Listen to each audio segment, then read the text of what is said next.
verdad no es una opción, es un deber. Pero ¿y al Partido Liberal le conviene ser infiltrado de esa forma? Las preguntas incómodas son su especialidad. Corrupción moral y de corrupción ética. En los primeros 100 días de gobierno, ¿qué pautas debe dar el nuevo gobierno? La profundidad de sus interrogantes penetran más allá de las apariencias, desafiando lo superficial. En este tema de la generación de empleo, sin duda alguna, las microempresas juegan un papel fundamental.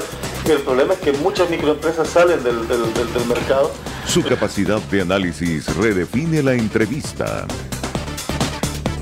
Aldo Romero pregunta. No es un nombre, es una marca. Hola, ¿qué tal? Qué gusto saludarles. Gracias por estar una vez más en la sintonía de Aldo Romero Pregunta. Estamos listos para una nueva emisión y ya vamos a ir con mi invitado de hoy. Antes invitarles, como todos los días lo hacemos, para que usted participe con nosotros y nos dé su opinión sobre algunos temas que son relevantes en la parte política, social, económica del país y en otros que tal vez no tienen el matiz de relevancia como tal, pero que generan polémica como la que le estamos consultando hoy. Así que usted ya puede comenzar a escanear el código QR que está en la esquina inferior derecha de su pantalla, si nos sigue a través de la televisión y si nos escucha a través de la radio, puede buscar los enlaces en las plataformas digitales de YouTube, de Facebook Live, de Kairos FM, Aldo Romero Noticias y Aldo Romero Pregunta, que está el enlace para que usted pueda participar. La ponemos en pantalla. Y tiene que ver, mire, este país es bien especial. En Honduras los políticos son muy, pero muy especiales, con el perdón de mi invitado, que a quien yo considero que no es de esos políticos tradicionales, pero los políticos son muy especiales en el país. Y hoy el debate es por la foto de Mario Moncada y de Xiomara Castro en el Estadio Nacional. Ese es el gran debate hoy en San Pedro Sula y en algunos medios de comunicación. Vamos con la consulta, señorita Jocelyn. ¿Y cómo está votando la gente? Le invitamos ya a que usted participe.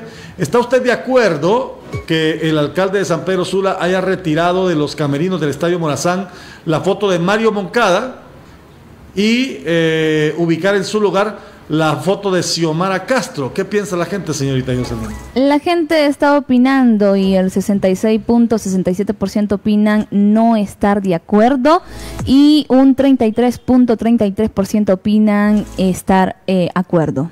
Bueno, entonces no están de acuerdo la mayoría. Bueno, siga participando. Le invitamos para que nos deje su opinión. Pues el mecanismo de participación es bastante sencillo. Pero bueno, mire, en medio de una situación caótica en los hospitales, caótica a nivel de infraestructura, caótica a nivel de educación, se han invertido millones en un engramillado en el Estadio Morazán, que es necesario para fomentar el deporte, la cultura, pero hay otras necesidades. Las prioridades en el país están invertidas. Bueno, voy a presentar a mi invitado, es diputado, hoy ya sumado a la bancada del Partido Liberal, antes por el Partido Salvador de Honduras, y sumado a la bancada del Partido Liberal en esta alianza y en esta adhesión, que tuvo el movimiento de Salvador Narrala al Partido Liberal para competir en las elecciones primarias. En su momento fue jefe de bancada y es uno de los diputados más beligerantes en el Congreso Nacional, en un Congreso Nacional bastante polémico e improductivo. El abogado Yossi Toscano, agradezco que haya aceptado la invitación y es un gusto volver a dialogar con usted. Gracias, Aldo, por la invitación, saludar a todo su auditorio.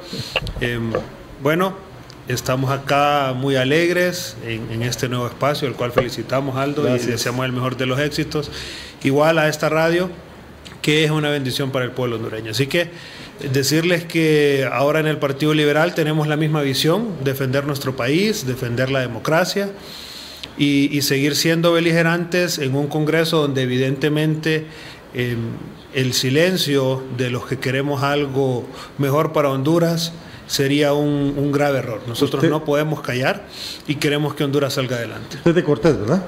Francisco Morazán. Usted es de Francisco Morazán. Sí. ¿Le gusta el deporte?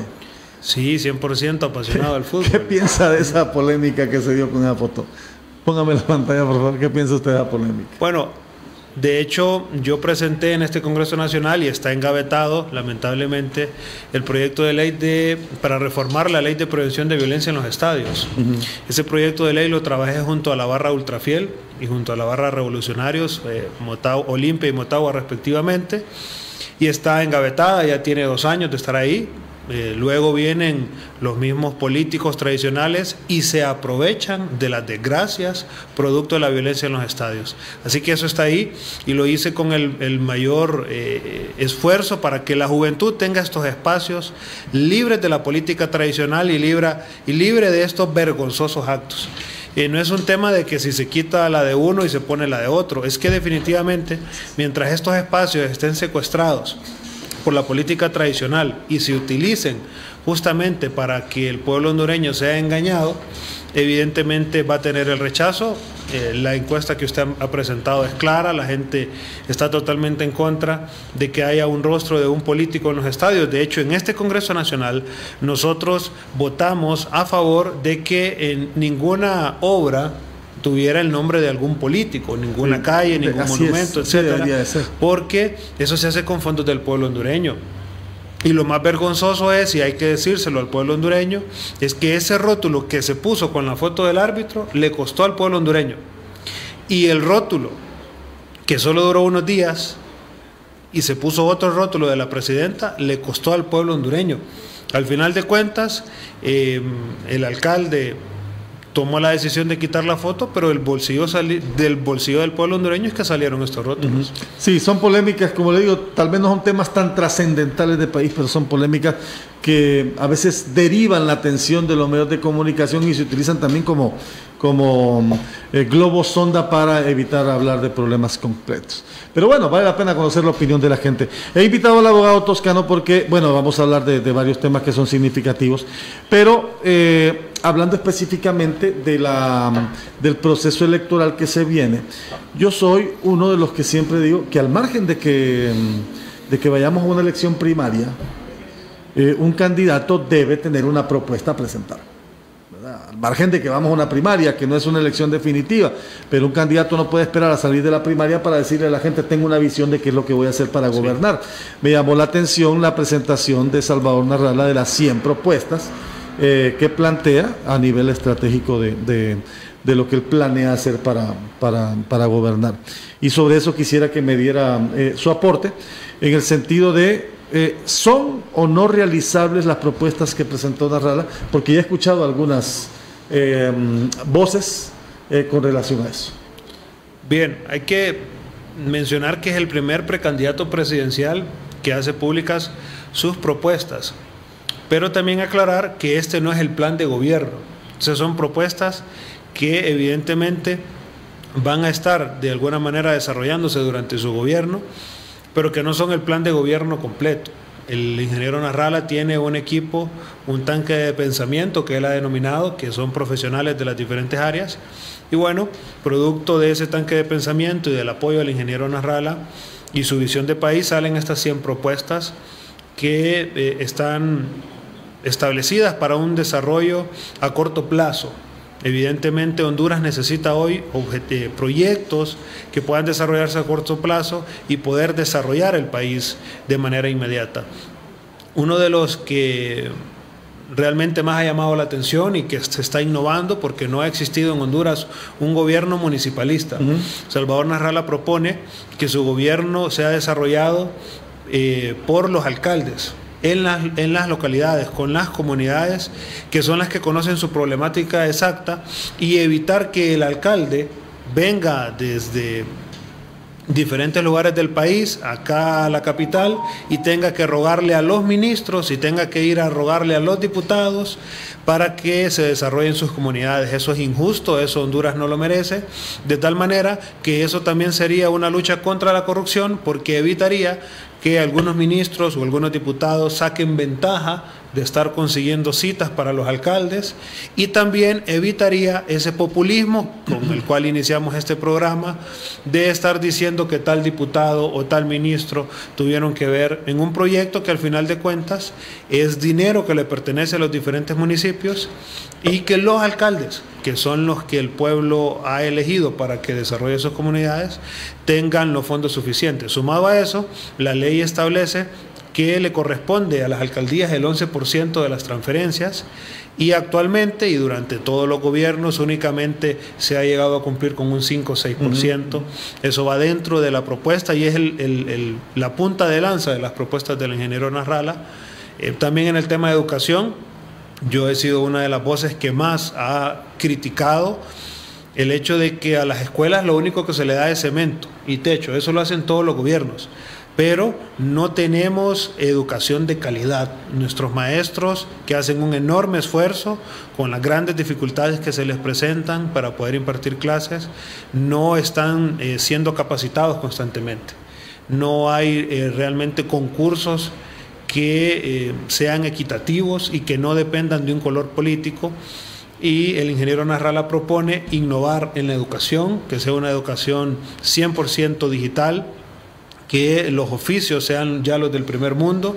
Los niños en Asia, a su corta edad, ya están armando robots, saben de mecánica, saben de electricidad, y desde ahí van creciendo ellos en el sistema, en la inteligencia artificial, por ejemplo, y van creciendo con una mentalidad de primer mundo, y eso es lo que aspira el ingeniero Nasralla en estas 100 propuestas, entre otras de infraestructura, conectar los puntos turísticos de nuestro país, que hayan carreteras que permitan a los turistas venir y disfrutar de las diferentes playas que tenemos, y que también esto permita que haya un comercio interesante para la comunidad internacional, que el comercio de Honduras sea gustado, que pueda apreciarse no solo en el tema de turismo, sino también los inversionistas que encuentren en nuestro país un lugar seguro, con carreteras del primer nivel, y sin estarle dando al pueblo hondureño con estos peajes que son promesas de campaña y que no se cumplen, sino al contrario, que el pueblo hondureño sienta gusto de dar, de tributar, de pagar sus tributos mes a mes, viendo un país desarrollado. Ahora, estas propuestas se presentan, y aunque yo soy partidario de que los candidatos o quienes aspiran a la presidencia del país presenten ideas de lo que piensan hacer cuando van a aspirar a la presidencia del país, pero estas propuestas se presentan, uno, para evitar que alguien más las presente como propias, que se adelante, o para diferenciarse del resto de candidatos del Partido Liberal. Lamentablemente, la clase política, y debo involucrarme ahora como diputado, ha lanzado un mal mensaje a la ciudadanía, y es polarizar a la ciudadanía, y es desde el Congreso Nacional mostrar aquellos grandes espectáculos de violencia, de arbitrariedad, de imposición, y también los candidatos a los diferentes cargos de elección popular, lamentablemente se ha caído en esa violencia política que solo termina llenando nuestras calles de violencia. Usted ve constantes videos donde los ciudadanos están siendo muy intolerantes a un tráfico. Obviamente las condiciones en las que vivimos como ciudadanos no son las mejores, y eso se entiende, la presión social que hay. De tal manera que Salvador Nasralla presenta propuestas al pueblo hondureño y lanza un mensaje también a la clase política de un alto al fuego. Somos evidentemente rivales políticos, pero eso no tiene por qué generar más violencia. Y Salvador Nasralla con propuestas da un paso al frente e invita a los demás precandidatos a que se acabe la controversia y a que sea con propuestas que se enamore el corazón, el oído, la vista del pueblo hondureño. Ahora, ¿han visualizado ustedes que a las elecciones internas va el voto duro? Sí. En su mayoría.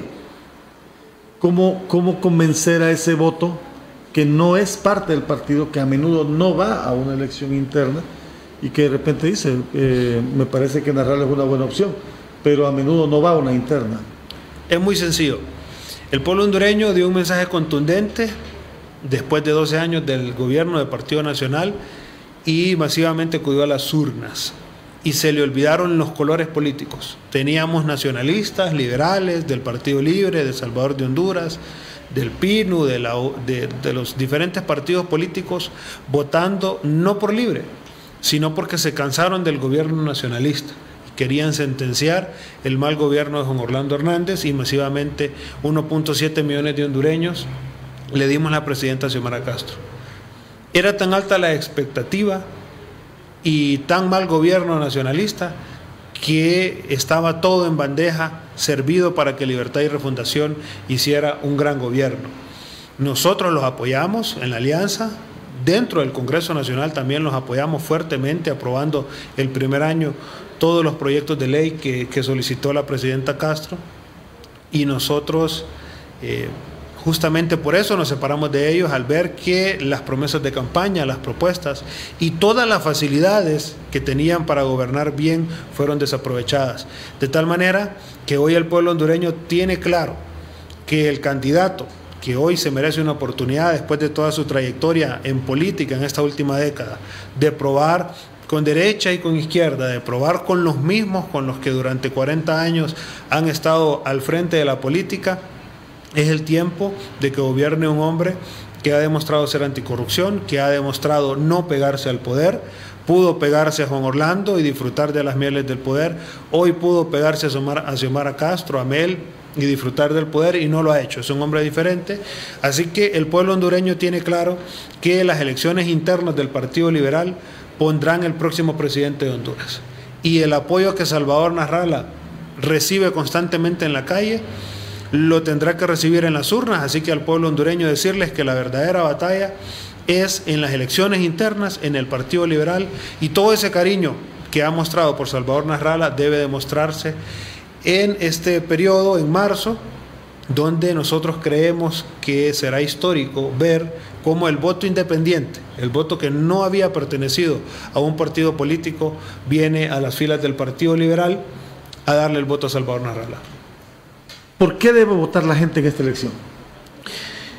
Insisto, ¿Se cansó la sociedad del gobierno a 3 años y medio? El ciclo de prácticamente 40 años de ver los mismos rostros en política no han cambiado, siguen siendo los mismos. El bipartidismo se convirtió en tripartidismo, y ese tercer partido viene del Partido Liberal. El Partido Liberal es el padre de todos los partidos, de ahí salen los demás. De tal manera que lo tradicional, lo común, el pueblo ya lo rechazó. Por eso insisto, el gran mensaje que Honduras da y que lamentablemente Libre no supo canalizar es cómo nacionalistas fueron a votar por Xiomara Castro, castigando a su mismo partido. Cómo liberales dejaron de apoyar a su candidato presidencial para ir a apoyar al famoso Fuera Jo. El pueblo hondureño ya despertó, confió en Libertad y Refundación, lamentablemente, repito, lamentablemente, porque el atraso es para nosotros como hondureños. Libre no supo gobernar. Honduras no quiere imposición, no quiere arbitrariedades, no quiere más de lo mismo. Y solo hay un candidato en la palestra pública hoy que no ha gobernado y que no ha sido parte de la política tradicional, y al contrario, tiene 12 años en política siendo la piedra en el zapato de los tradicionales, y eso lo ha demostrado, lo ha caracterizado por ser un hombre frontal, y que al final de cuentas, a donde vamos, usted escucha que hoy el pueblo hondureño, la única exigencia que le hace Salvador Nasralla es que no vuelva a ceder la cabeza. Cuando usted me dice que Libre desperdició una gran oportunidad de hacer un buen gobierno, ¿en qué momento ustedes, por ejemplo, como parlamentarios que respaldaron esa iniciativa el primer año, se dieron cuenta que las cosas no iban a funcionar? Bueno, nosotros como bancada del PCH en aquel momento los apoyamos en absolutamente todo, desde el primer proyecto hasta el último, en más de la mitad de la primera legislatura. Confiábamos en el plan de refundación, de hecho lo impulsamos en los barrios, en las colonias, trabajamos fuertemente por la presidenta Castro, inclusive en la capital su servidor trabajó fuertemente por Jorge Aldana, porque el clamor del pueblo era tan grande de algo diferente, y Libertad y Refundación se posicionó como una propuesta diferente, con un discurso del pueblo, a favor del pueblo, en nombre del pueblo. Lamentablemente hoy usted ve que los ministros, desde el mayor hasta el más joven, son lo mismo, y el discurso de odio que generan desde Casa Presidencial desde las oficinas del Ejecutivo es terrible. Es impresionante cómo antes se criticaba el uso de las plataformas del gobierno para hacer activismo político, y hoy tiene lo mismo. Cómo antes se criticaba lo que gastaba el Juan Orlandismo en los call centers para atacar a la oposición, y hoy es una cacería impresionante. Usted tiene jóvenes denominados hijos del golpe atacando cruelmente a las mujeres, generando violencia política contra las mujeres del Partido Nacional, del Partido Liberal, solo porque no son de su partido. Y en el pasado todo eso se criticó y Libre prometió que eso nos iba a dar. También en el Congreso Nacional se criticó al doctor Oliva, que era un hombre que imponía, que solo se hacía lo que el Partido Nacional decía. Y en el Congreso Nacional hoy, Libertad y Refundación hace lo mismo y más grave aún, porque toda la plataforma para concentración del poder, para utilizar el poder a favor del Partido Nacional que quedó establecida, hoy la está utilizando Libertad y Refundación con alevosía y ventaja. Ellos dijeron que la narcodictadura y que el manual Juan Orlandista se iba a acabar, pero ese manual hoy ellos lo han perfeccionado, y en el Congreso Nacional tiene un diputado que tiene 6 meses de no utilizar el micrófono en el Congreso Nacional. Tiene aproximadamente 20 proyectos de ley engavetados en el Congreso Nacional. ¿Usted hace 6 meses no participa, no le dan participación? No tengo participación hace 6 meses en el Congreso. ¿Y qué hacen las campañas de desprestigio de Libre? Decir que no asistimos a las sesiones del Congreso. Nosotros estamos en el Congreso, trabajamos constantemente. ¿Pero a usted no le dan la palabra quizás por el tema de que su propietario está incorporado? No tiene que ver, porque hay una usurpación de curules en el Congreso Nacional que antes se le achacaban al Partido Nacional y hoy ellos la hacen. Y hace 2 semanas el Partido Liberal tuvo que ponerse en pie y exigir que el Libertad y Refundación quería imponer suplentes de Libre en los curules del Partido Liberal. Sí. De tal manera que, y se lo voy a decir, yo dejé de ser jefe de bancada en el mes de junio. Sí, de acuerdo. Un jefe de bancada electo por 14 votos de 20 que tenía la bancada del PCH, que durante 6 meses no lo dejaron hablar, que durante 6 meses ni siquiera, los jefes de bancada tienen un plus en el Congreso Nacional Económico, ni siquiera ese plus económico. Entonces, Libertad y Refundación, en conclusión, se convirtió en autor de lo que criticó, y nosotros no podemos permitir que nos siga gobernando un grupo de oportunistas. Vieron la oportunidad, trajeron un discurso a favor del pueblo, y hoy el pueblo está en las calles clamándolo. En la capital, usted a cualquier hora que sale del día hay tráfico. Se criticaba que Tito Afura era un alcalde que solo cemento ponía y que las construcciones nos traían mucho tráfico. Hoy no hay construcciones y sigue habiendo tráfico. Entonces, todo el discurso, todo ese populismo que encantó al pueblo hondureño, después de 2 años y medio quedó obviamente en el olvido. Y yo no trato de hacer una oposición violenta o una oposición irrespetuosa, pero hay que llamar las cosas como son, y este gobierno le ha quedado gigante la propuesta que había dado al pueblo hondureño. ¿Estaba preparado o no estaba preparado Libre para gobernar? Yo creo que sí. Ellos están preparados, altamente capacitados, todo lo hacen con alevosía y ventaja, conocen a cabalidad el sistema electoral, el sistema penitenciario, el sistema de salud, el sistema de seguridad, todo lo conocen y todo está fríamente calculado. Todo lo que ha pasado, usted me dice, está ya planificado. Ellos así gobiernan.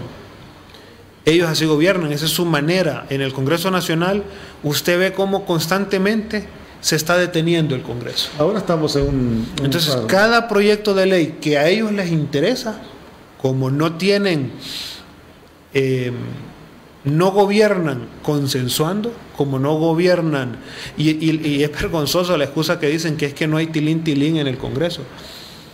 Y es una ofensa realmente para los diputados que somos diferentes. Claro. Si cuando yo era jefe de la bancada me disponía plenamente a apoyar en todos los proyectos de ley. Lo único que pedía a la bancada en aquel momento, y que fue una lucha enorme, es que se respetara el personal de la bancada. Cada diputado tenía asignado un asistente y constantemente era perseguido, constantemente dejaban de pagarle su salario.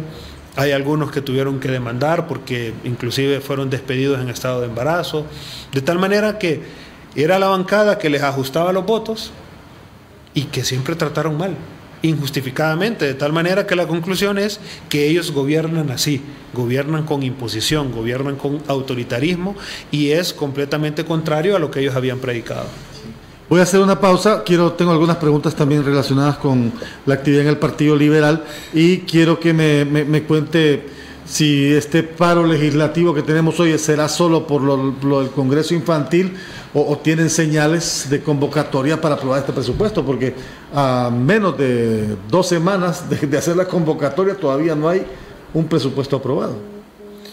Bueno, el Congreso Infantil, el cual nosotros respaldamos, por el cual nosotros también aprobamos presupuesto y las jornadas, no es excusa.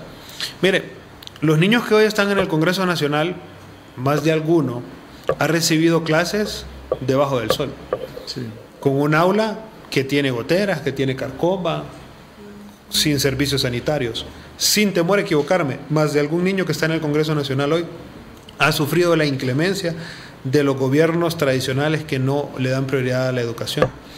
Y fíjese que los diputados, pueblo hondureño, tenemos la autoridad de sesionar en cualquier lugar del país.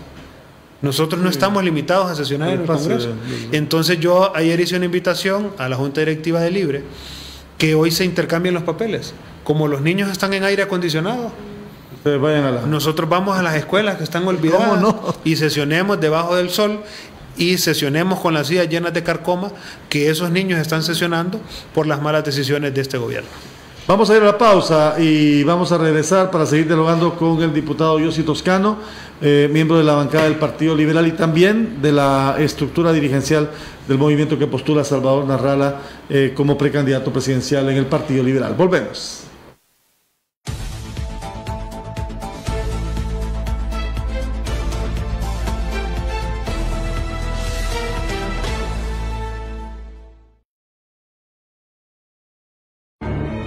No hay escuelas, no hay salud en general y que no hay seguridad ciudadana por la corrupción. La institucionalidad hondureña jamás va a igualarse a la fortaleza que tienen esas redes de corrupción. Entonces tiene que venir una CICI que sea mucho más fuerte. Vamos a instalar una comisión internacional de combate a la corrupción. El mayor obstáculo es la falta de voluntad política.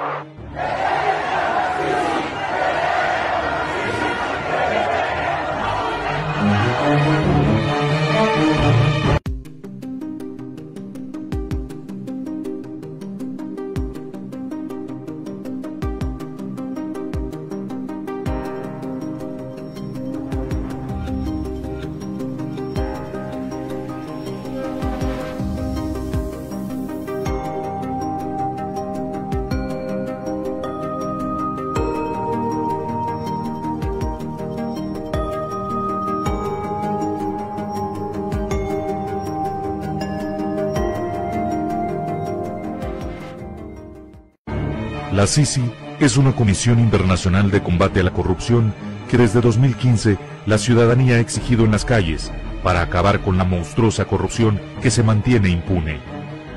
La CICI debe ser instalada bajo un acuerdo entre el gobierno de Honduras y las Naciones Unidas para que investigue de forma independiente, imparcial y autónoma a los criminales que saquean los fondos públicos y abusan del poder en beneficio personal, dejando al pueblo sumido en la pobreza, el desempleo y la violencia. Por eso y más, exigimos la inmediata instalación de la CICI. ¿Cuál es el miedo?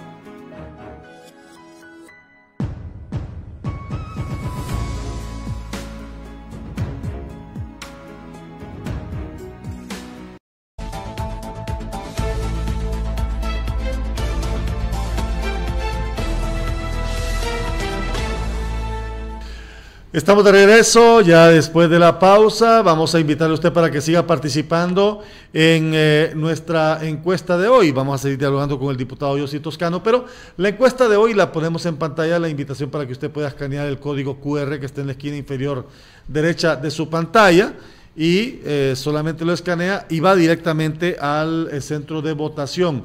Si usted nos está siguiendo en la radio o a través de las plataformas digitales, pues puede ir también a la página de Facebook y de YouTube Live de Kairos FM, Aldo Romero Noticias y Aldo Romero Pregunta. La consulta que le hacemos hoy es si está usted de acuerdo que el alcalde de San Pedro Sula haya retirado de los camerinos del Estadio Morazán la foto de Mario Moncada, director de Condepor, y ubicado en su lugar la de Xiomara Castro, la presidenta. Bueno, 8.82 dice que no está de acuerdo y el porcentaje de 91.18 dice que sí, que está en acuerdo con ese cambio de imágenes. Bueno, una de las situaciones que le quería consultar yo al abogado Toscano es en realidad la suma del alcalde de San Pedro Sula, Roberto Contreras, a el movimiento de Jorge Calix. Aquí lo entrevistamos nosotros al alcalde Roberto Contreras y le consultamos sobre a quién apoyaría y en su momento nos dijo que al alcalde, que el alcalde Contreras, que a Salvador Narrala. Sorprendió entonces que ya no va con Salvador, sino que se suma a Jorge Calix. ¿No golpea eso? Yo creo que no. Al final el Partido Liberal hoy está viviendo una etapa diferente a la que vivió durante la última década, donde había una división enorme. Hoy, evidentemente, al tener dos candidatos, precandidatos nuevos, como Jorge Calix y Salvador Narrala, la dinámica cambia. También está la precandidata Maribel Espinosa, pero ella pues ya era de casa, una liberal de mucho tiempo. Entonces los movimientos internos le están dando dinamismo al partido. Así que no nos golpea, al contrario, eso abre una puerta para que un rostro nuevo en San Pedro Sula también pueda competir de la mano del hombre que en las últimas elecciones ha tenido la mayor cantidad de votos en Cortés, específicamente en San Pedro Sula, el ingeniero Narrala. Bueno, vamos a esperar entonces, el anuncio lo tienen que hacer ¿cuándo? Para Tegucigalpa y San Pedro Sula. Ya estamos en recta final, por así decirlo. Nosotros ya teníamos conversaciones con el alcalde Contreras, no fue una sorpresa, no nos dimos cuenta a través de los medios de comunicación, él lo informó oportunamente, de tal manera que nosotros ya tenemos pláticas adelantadas y la decisión la va a conocer el pueblo hondureño en los próximos días. Tenemos fecha límite y esperamos que ya la primera semana del mes de septiembre nosotros tengamos oficializado el candidato de la capital y de San Pedro Sula. ¿El Partido Liberal va a tener elecciones transparentes? Yo creo que sí, es que no tiene otro camino. El Partido Liberal hoy tiene la oportunidad de volver al poder. Y todo Honduras, en las diferentes encuestas que han salido, da como próximo presidente al que resulte electo de las elecciones internas del Partido Liberal. Porque el ciclo del Partido Nacional ya terminó, fue sentenciado por el pueblo hondureño. Libertad y Refundación evidentemente termina su ciclo en 4 años de gobierno y viene el ciclo del Partido Liberal. Así que el Partido Liberal hoy debe dar un ejemplo de democracia. El Central Ejecutivo, al abrir las puertas a ambos candidatos nuevos, dio un gran mensaje y ahora este mismo Central Ejecutivo debe garantizar que el voto sea respetado. Si el voto no es respetado, evidentemente el Partido Liberal perderá la gran oportunidad que hoy tiene de volver al poder. ¿Qué está pasando en el país? ¿O qué va a pasar con el país en medio de toda esta incertidumbre de la que hablábamos en el Congreso Nacional? Están de acuerdo todas las bancadas en aprobar el presupuesto, pero no se ha aprobado el proyecto de presupuesto. Y mientras no se apruebe el proyecto de presupuesto, no se pueden hacer compras, no se pueden hacer contrataciones, el tiempo se va alargando. El CNE deberá hacer convocatoria el 8 de septiembre conforme al cronograma. ¿Qué va a pasar? ¿Y por qué se está retrasando todo esto? Bueno, se retrasa porque, como le explicaba al inicio de este programa, la forma de gobierno de Libertad y Refundación es imponer Y en el proyecto actual que está en debate hay 3 artículos, el primero y el segundo hablan exclusivamente de la cantidad de dinero que el CNE requiere, y ambos artículos están aprobados. El tema monetario. Ahora, ¿cuál es el hecho de controversia? El artículo 3, donde sorpresivamente Libertad y Refundación propone un artículo para darle instrucciones al CNE de cómo manejar los fondos aprobados. Y nosotros, respetuosos de la Constitución, no podemos permitir que el Congreso Nacional sea juez y parte. Yo como diputado me voy a someter nuevamente a que el pueblo hondureño decida si voy a ser su representante o no. De tal manera que yo no le puedo decir al CNE cómo quiero que el pueblo me juzgue. Y eso es lo que está haciendo Libertad y Refundación, instruyendo al CNE cómo utilizar estos fondos. La única manera que nosotros podamos de alguna manera instruir es reformando la ley electoral. Sí. Pero este es un presupuesto, una ley especial de presupuesto exclusivamente para las elecciones internas. De tal manera que ese artículo 3 debe ser quitado o modificado, porque nosotros, o por lo menos Libre, en este artículo 3 le da instrucciones. Y nosotros estamos en contra de que se violente la independencia del Consejo del CNE, porque ellos deben, como lo dice la ley, dirigir todo el proceso.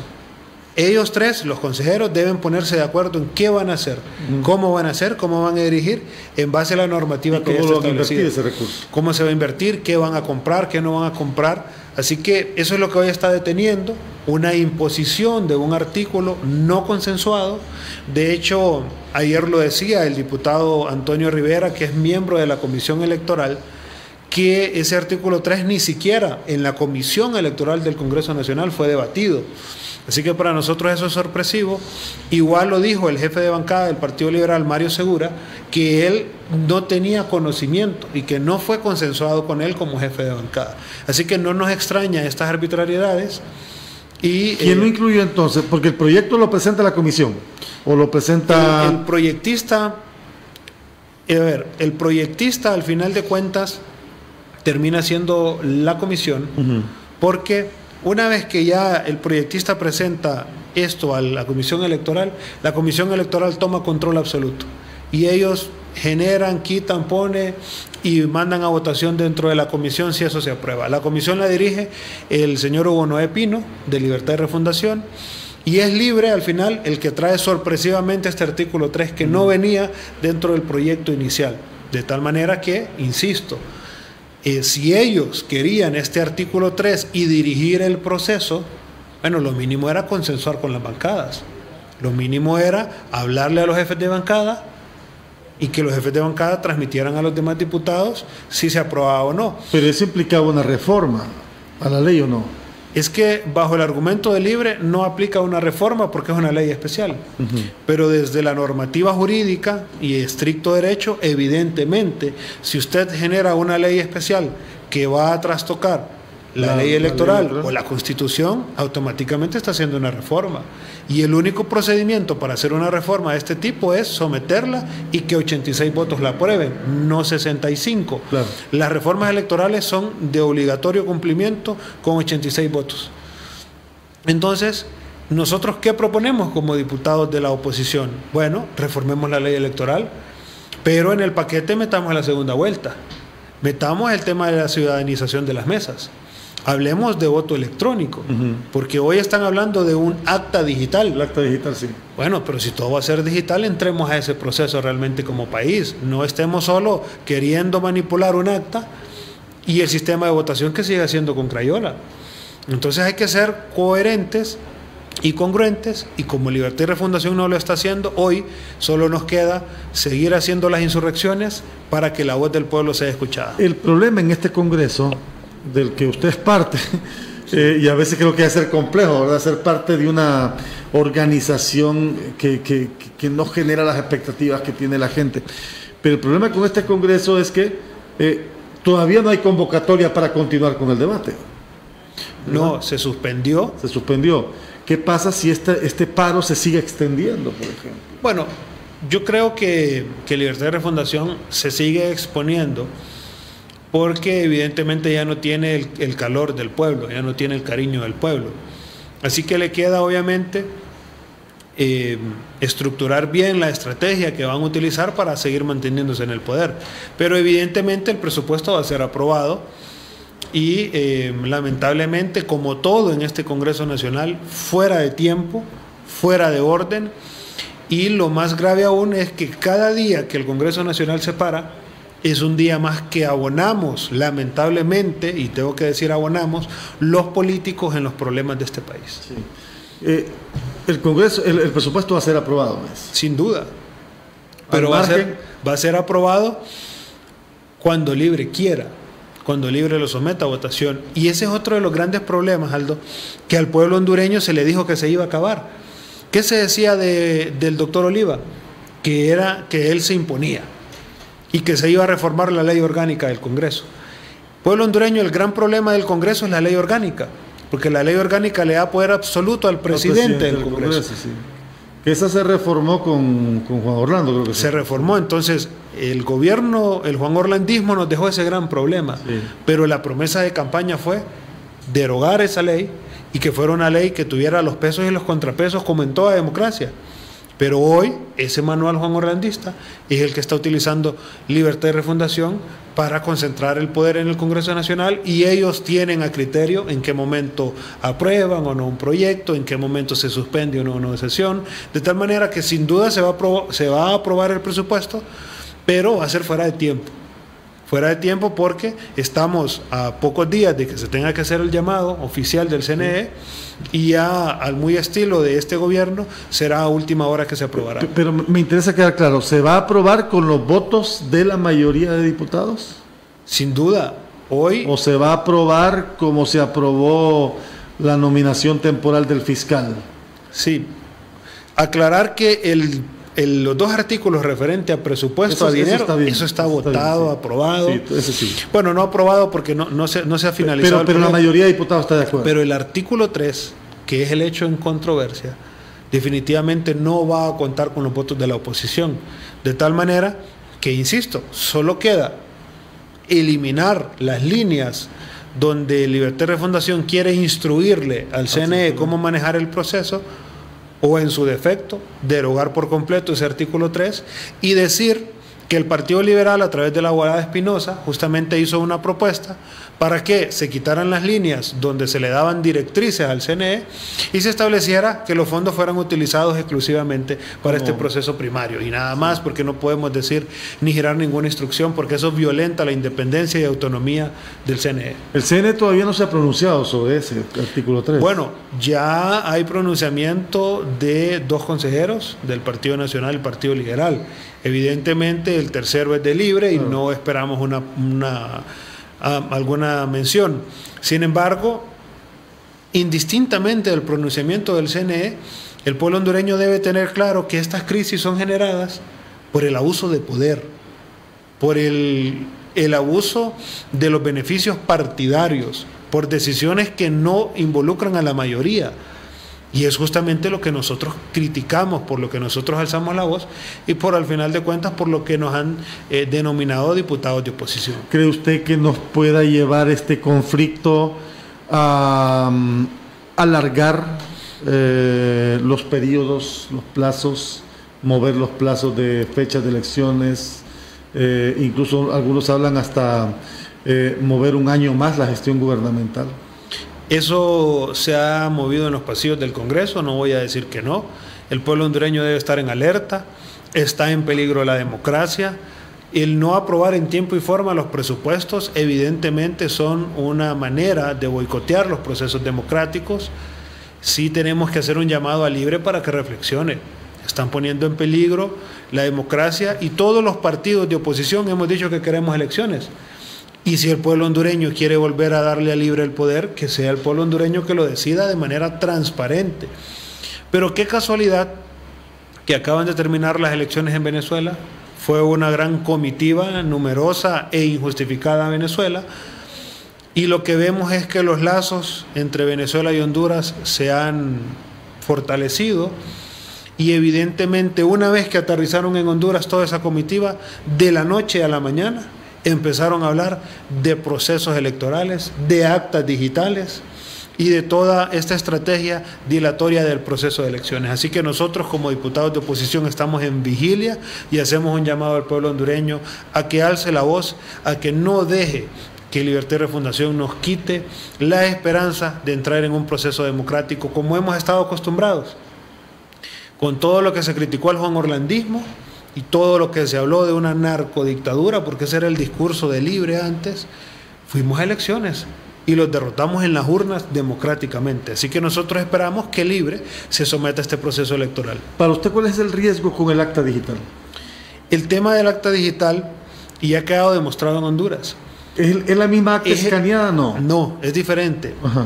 Actualmente nosotros escaneamos el acta que se llenó a mano. Sí, después del conteo se llena el acta. Y sube. Pero solo para el nivel electivo presidencial. Lo que ellos proponen es que el acta ahora sea para los tres. No se llene a mano, Ajá, sino que sea un acta digitalizada. Entonces la preocupación aquí es lo siguiente. En las recientes elecciones hubieron muchos lugares donde la huella no se utilizó. Y seguimos votando normalmente. Hay muchos sectores en el país donde no hay internet. Hay urnas que tierra adentro viajan 2-3 días para llegar a su centro de votación. ¿Qué acta digital va a venir de esos lugares? ¿Quién va a llenar esa acta? Si nosotros todavía en Honduras capacitamos todas las elecciones nuevamente a las personas que van a estar en las mesas electorales.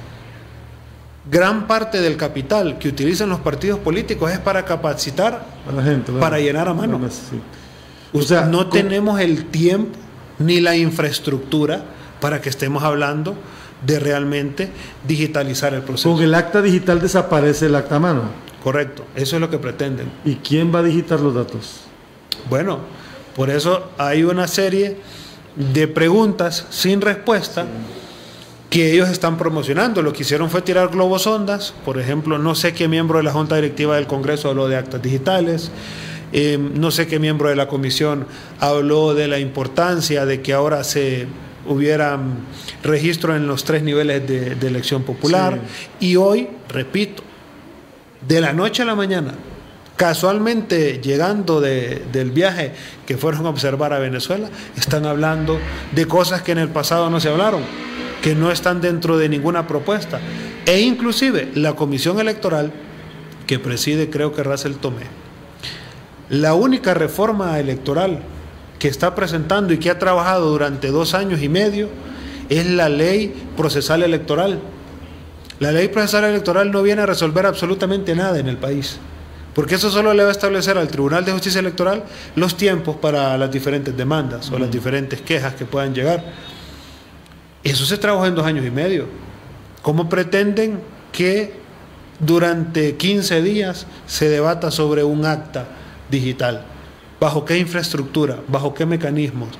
¿Quién o cómo va a ser el proceso de la contratación del sistema, de los aparatos y todo lo demás? Así que nosotros no queremos las elecciones sin reformas electorales, pero ya hoy, sobre la hora, pues vamos a ir con las mismas reglas del juego. Con esas mismas reglas del juego sacamos al Juan Orlandismo. Cuando menciona ese artículo 3, el tema de los datos, es ahí donde genera alguna duda, porque quien digita en el sistema y traslada esos datos, las confusiones ahí pueden ser muy... Es que insisto, muy ya comunes. Probamos y el famoso lector de huella en muchos lugares no funcionó. Y no solo eso, el tema de la capacitación, y aquí hay que ser muy claros, los partidos políticos mandan a su militancia a las mesas. No, y el respaldo de cada partido político es su acta. Totalmente. Y entonces, vuelvo al punto, tuvieron 2 años y medio, presiden ellos la comisión electoral, ellos establecen la agenda de la comisión electoral. ¿Y por qué nunca se debatió? ¿Por qué lo único que se debatió? Y óigame, se gastó un platal en socializar la ley de procesal electoral, se hicieron grandes banquetes, fueron todos los políticos, invitaron embajadas. ¿Por qué todos esos fondos para un documento tan simple no se utilizaron para realmente hacer reformas de peso? Sí, ahí es donde creo yo que los políticos complican los procesos, porque al final, bueno, los sistemas tecnológicos las elecciones anteriores nos han dado muestra de que cuando no funcionan, se complican las cosas. Lo vimos 2017, lo vimos en la última elección. Bueno, la última elección no, porque la votación fue masiva, pero lo vimos 2017, que fue y por fatal. eso no lo vimos, porque fue masiva. Sí, correcto. Cuando una votación es masiva, difícilmente usted puede ver si hay manipulación o no del sistema, pero en una votación masiva se protege usted de cualquier manipulación.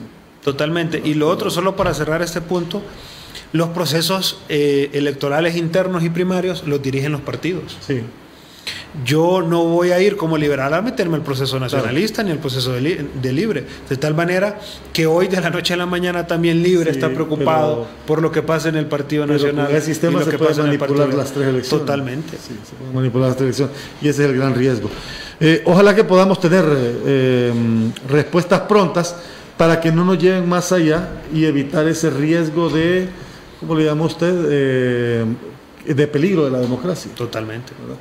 Que eso es lo fundamental. Antes de despedirnos con el abogado Toscano, quiero mostrar nada más unas imágenes que tengo ahí. Estoy acompañando ayer a los amigos de Diario El Heraldo. Si tiene la oportunidad, lo invito para que se dé una vuelta por el Centro Comercial Multiplaza. Tienen una exhibición de portadas históricas y hay casos, se me vinieron algunos a la mente, por ejemplo, con la opción B. ¿De dónde se la sacaron en aquel momento la opción B para prevenir una situación de riesgo de la democracia en aquel momento? Y hay algunas portadas históricas y viendo algunos microeditoriales y leyendo algunos microeditoriales que tienen portadas de 1980, 82, 83, 86. Los políticos han actuado de la misma manera siempre. Son las mismas malas costumbres. De eso estamos hablando, más de 4 décadas. Sí, son las mismas malas costumbres. Los mismos rostros, las mismas generaciones, eso hay que cambiarlo. Sí, las mismas malas costumbres y estas cosas. Y ahora que hay más partidos políticos es todavía más complejo. Así que no quería felicitar a los amigos de Diario El Heraldo porque están cumpliendo 45 años y presentaron ahí las 45 portadas más emblemáticas de cada año. Algunas tomas de posesión, por ejemplo esta de Maduro y otras. Abogado, ahí la voluntad política debe primar y el diálogo debe primar en un Congreso en el que no hay ni voluntad política ni diálogo, ¿no? Bueno, al pueblo hondureño decirle que si quiere dejar de escuchar y de ver este tipo de noticias, debe de votar y debe de realmente reflexionar a quién le da el voto. Si quieren rostros diferentes, si quieren políticas diferentes, tienen que cambiar. No puede ser que durante 4 décadas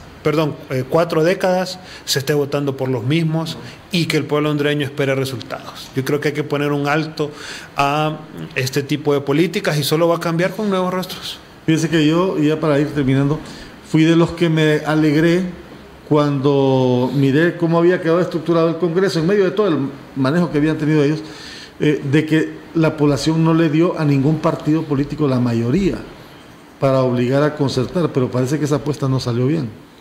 Bueno, no sale bien porque no se reforma la ley del Congreso.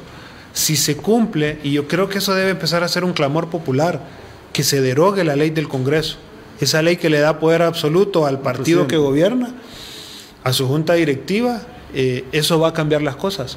Pero yo sí estoy de acuerdo, por mucho que cueste ponerse de acuerdo con otra persona, en que nadie debe tener mayoría absoluta en el Congreso. Eso le hace daño a la democracia. Sí, total. No puede ser, la concentración del poder nunca es buena. Yo espero que el Partido Liberal gane, que tengamos la mayor cantidad de diputados, pero la concentración del poder nunca es buena, en ningún nivel. Sí. Y que la gente entienda eso y que evalúe también quiénes vale la pena que sigan en el Congreso Nacional y quiénes no. Ha sido un gusto de verdad que haya aceptado participar con nosotros aquí en un diálogo más abierto, más calmado, más relajado, pero sin duda alguna con reflexiones que son importantes, así que le agradezco. Gracias, Aldo. Igual muy amena la plática, el espacio, agradecerlo. Y también, pueblo hondureño, tenemos una gran misión en marzo de 2025. Se vienen las internas y el que gane las internas va a ser el próximo en gobernarte, pueblo hondureño. Así que tenemos que quitarnos la pereza de ir las internas, tenemos que quitarnos ese temor de la clase política. tenemos que incidir en política, tenemos que poner nuevos rostros, tenemos que participar. Así que un llamado a toda la juventud, a los nuevos votantes: acérquense, abóquense, búsquennos en las redes sociales. Nosotros estamos abiertos para abrir camino. Así como gracias al ingeniero Narrala yo me convertí en diputado, así nosotros vamos a seguir abriendo la puerta a nuevas generaciones. No queremos más de lo mismo, y si seguimos votando por los mismos, los resultados serán los mismos: pobreza, tráfico, inseguridad y todo aquello que hoy te queja. Pueblo hondureño, un abrazo y nos vemos en los siguientes espacios. Gracias, enorme gusto. El diputado Yossi Toscano, hoy de la bancada del Partido Liberal y miembro del equipo de campaña que conforma la estructura del movimiento de Salvador Narrala. Gracias por su sintonía y nos encontramos en el próximo de la serie. Un nuevo estándar en noticias y entrevistas. Aldo Romero pregunta. Crecer al 3.5% es crecer nada. Porque en el buen periodismo, la verdad no es una opción, es un deber. ¿Y al Partido Liberal le conviene ser infiltrado de esa forma? Las preguntas incómodas son su especialidad. De corrupción moral y de corrupción ética. En los primeros 100 días de gobierno, ¿qué pautas debe dar el nuevo gobierno? La profundidad de sus interrogantes penetran más allá de las apariencias, desafiando lo superficial. En este tema de la generación de empleo, sin duda alguna, las microempresas juegan un papel fundamental. El problema es que muchas microempresas salen del mercado. Su capacidad de análisis redefine la entrevista. Aldo Romero pregunta. No es un nombre, es una marca.